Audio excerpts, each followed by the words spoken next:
ग्रह आपका कमजोर है, आप इसे कैसे जानेंगे कि आपका ग्रह किस प्रकार से प्रभाव दे रहा है, अच्छा है या बुरा है, कैसे जानेंगे।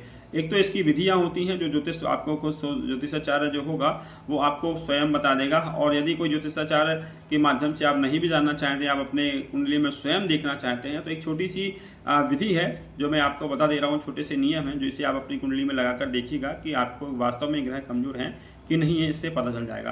पहला होता है कि ग्रहों की डिग्री का कम होना। जैसे कोई ग्रह 0 अंश का है, 1 अंश का है, 2 अंश का है, 28 अंश का है, 29 अंश का है, यदि इतने अंश का है तो ग्रह आपकी कुंडली में डिग्री वाइज बराबर लिए नहीं है, ज़्यादा नहीं है, कमजोर है, उसके पास क्षमता नहीं है, पावर नहीं है, बल देने की, उसके पास देने की ताकत नहीं है आपकी कुंडली में जितना वो प्रभाव दे सके। अच्छा या नेगेटिव बुरा ये चीज़ें दोनों हो सकती हैं। दूसरा, यदि कोई ग्रह अस्त हो गया है, सूर्य के संपर्क में आने से वह अस्त हो गया है, तो भी उसका प्रभाव प्रकाश थोड़ा सा क्षीण हो गया है। तीसरा, ग्रह यदि कुंडली में आपके कोई पाप कर्तरी में फंस गया है, 2 ग्रहों के बीच फंस गया है, क्रूर ग्रहों के बीच फंस गया है, पाप कर्तरी में फंस गया है, तो उसे बाहर निकलने का मौका नहीं मिल रहा, वो अपनी उन दोनों के ही बीच में फंस गया है, जिस कारण से उसकी ताकत कम हो गई। तीसरा, ग्रह कोई नीच राशि में चला गया हो, नीच उसमें चला गया, तो भी उसका बल कम हो जाता है। तीसरा, चौथा, पांचवा आता है ग्रह पर पापी ग्रहों की दृष्टि, चाहे क्रूर ग्रहों की कोई दृष्टियां पड़ रही हैं, 3-4 क्रूर ग्रह उसको प्रताड़ित कर रहे होंगे, तो भी ग्रह वहां पे कमजोर हो जाता है, क्षीण हो जाता है। ग्रह यदि शत्रु राशि में बैठ गया है तो भी उसका बल कमजोर हो जाता है, क्षीण हो जाता है, तो भी वह प्रताड़ित ही माना गया है।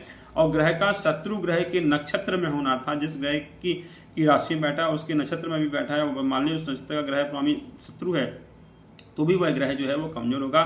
और यदि ग्रह कोई वक्री हो गया आपका, तो वक्री ग्रह भी कहते हैं, ये भी एक प्रकार से फल देने में, रिजल्ट देने में ढीला होता है। जब देता है तो चेष्टा बली होकर बहुत तेजी से रिजल्ट भी देता है, लेकिन कई बार इसके प्रभाव भी नगण्य देखे गए हैं, कहीं कहीं अच्छे रिजल्ट भी मिलते हैं। इन सभी कारणों से भी ग्रह कमजोर होता है, जिस वजह से उस ग्रह के फल हमें अच्छे नहीं मिल पाते हैं। तो आप अपनी कुंडली में चेक करिएगा कि यदि आपकी कुंडली में ये ग्रह कहीं ना कहीं बनते हैं, तो समझिए कि उस ग्रह का प्रभाव आपके जीवन पे कम पड़ रहा है, अच्छा नहीं मिल रहा है, इसमें आपको उपाय करने की जरूरत है। धन्यवाद।